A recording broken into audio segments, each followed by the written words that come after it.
Ako po, si Raul Lambino. Ilocano po ako, tulad ng mga ibang Ilocanong naglingkod kay Tatay Digong. Kasi mas marami kaming mga Ilocano na membro ng gabinete ni Tatay Digong. Majority ng kanyang members of cabinet Ilocano. Wala po sa amin kahit isang Ilocano ang tumatalikod kay Tatay Digong. Kasi ang totoong Ilocano ay merong paninindigan, may pagmamahal sa bayan at sa bawat mamamayang Pilipino. Sabi ko, huwag nyo na kaming bulahin. Dahil maliwanag na alam nyo na yung Interpol, ahensya lamang po yan ng ICC. Ang ICC ang principal. Kung nakipagtulungan ka doon sa ahente, nakipagtulungan ka na rin sa principal. Because the act of the agent is also the act of the principal. Basic po yan sa aming mga abogado. The agent always follow the principal. Ito ngayon ang sitwasyon natin para sa inyong kaalaman. Masyadong maingay yung mga taga-suporta ng kabila kahit na 20% na lamang sila sa bayanan. Pero maingay sila dahil hawak nila ang media. Hawak nila ang kapangyarihan. Kung inyong mapapakinggan yung kanilang mga sinasabi sa mainstream media, ang sinisisi nila ay dahil daw 30,000 na Pilipino ang pinatay ng EJK ni Tatay Digong. Saan yung 30,000 na yan?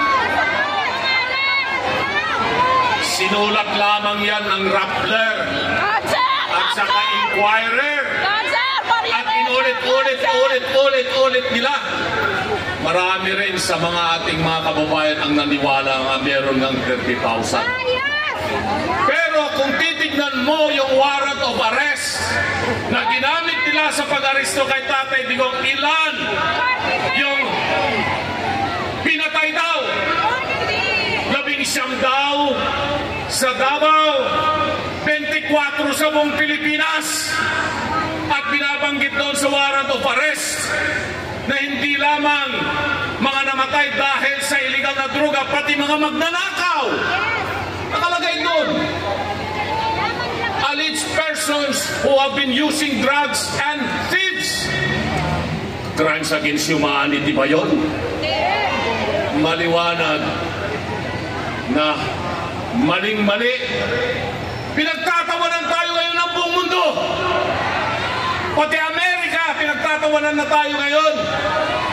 Hindi nila nire-recognize yung ICC. Pinagtatawanan tayo ng Russia. Hindi nila nire-recognize ang ICC. Ng Indonesia, ng Pakistan, ng China, ng Israel.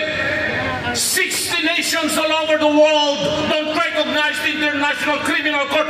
But here in the Philippines, despite the fact that we are not members of the ICC, we have surrendered a Filipino, the greatest president ever, Tatay Digong, in the hands of the foreigners. Sabi nila, hindi raw sila magkipagtulungan sa ICC. May sulat pa ang Malacanang kay BP Sara ng December 2023 at nakalagay doon na sabi nila na hindi nila papayagan yung ICC na mag-imbestiga o kaya'y huliin si Tatay Digong o sino mang Pilipino na dinimanda nila ng 2017 dahil daw 2019 hindi na nga tayo membro ng ICC. Lahat tayo naniwala sa ganun. Opisyal po yan na kanilang inilagay sa sulat. Pero pagkatapos nun, nabanggit na ni Senator Bato na dahil daw sa pagiging membro tayo ng International Police, kaya daw sila nakipagtulungan doon sa Interpol. Sabi ni Atty. Panelo, sabi niya, bulahin mo ang lerang mo. Sabi ko, huwag nyo na kaming bulahin. Dahil maliwanag na alam nyo na yung Interpol, ahensya lamang po yan ng ICC. Ang ICC ang principal.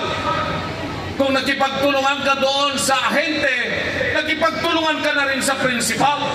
Because the act of the agent is also the act of the principal. Basic po yan sa aming mga abogado. The agent always follow the principal.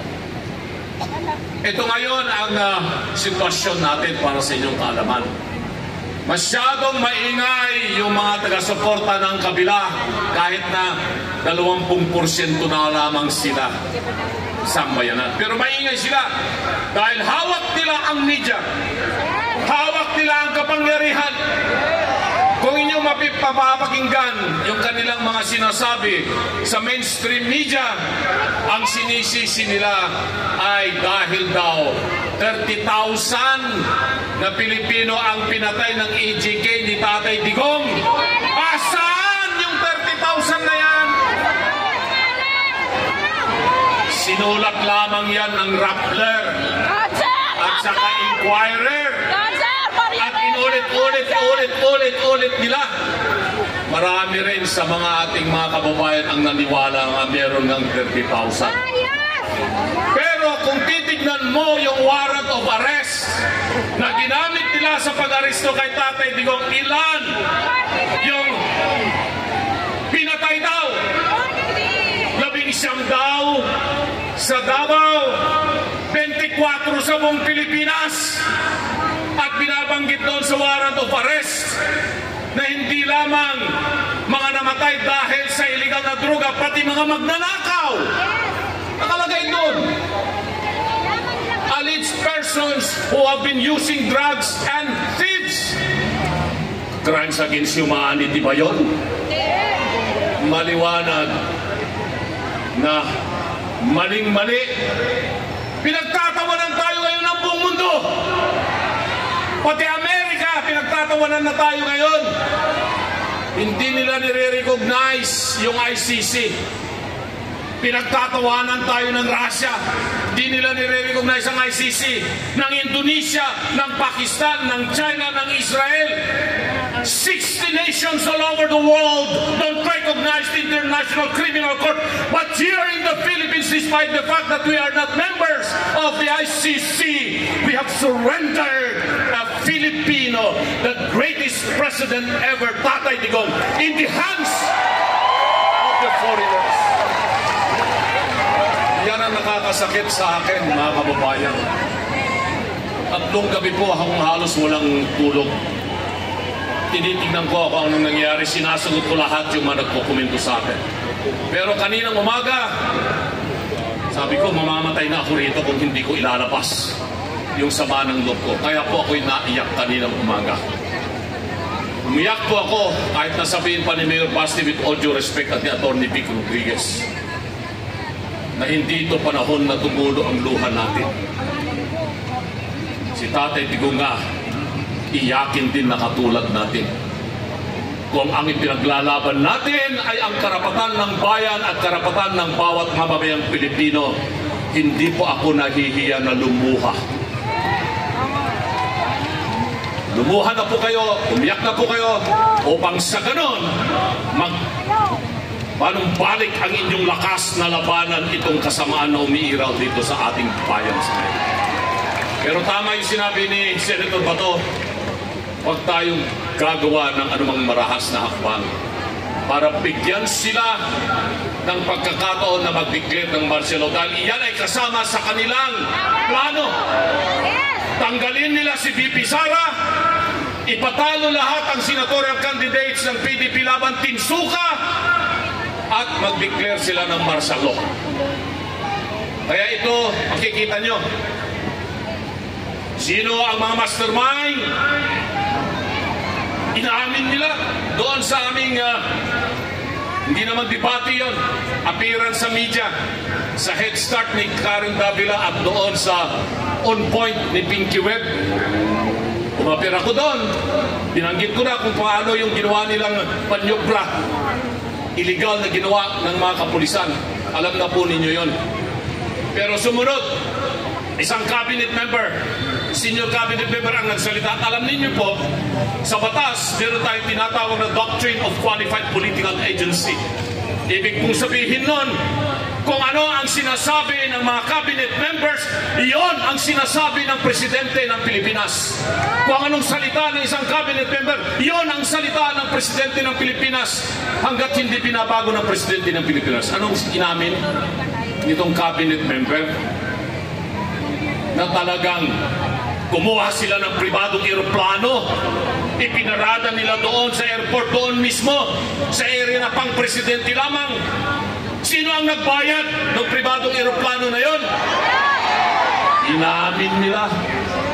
Kung magkano hindi natin alam, pero hindi bababayan ng 5 milyong piso.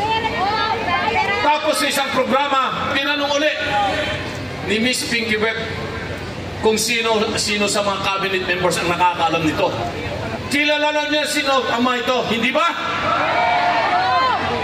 Alala ko tuloy yung munting kaalaman ko sa Biblia kasi 4 na taon naman akong naging sakristan nung ako'y nag-aaral ng high school. Alam ko naman po yung kwento ni Herodes at ni Judas at ni Poncio Pilato.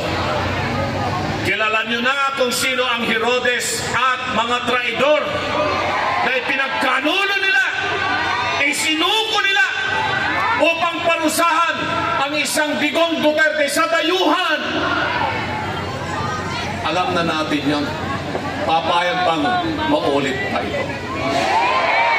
So mga kababayan, ako po si Raul Lambino.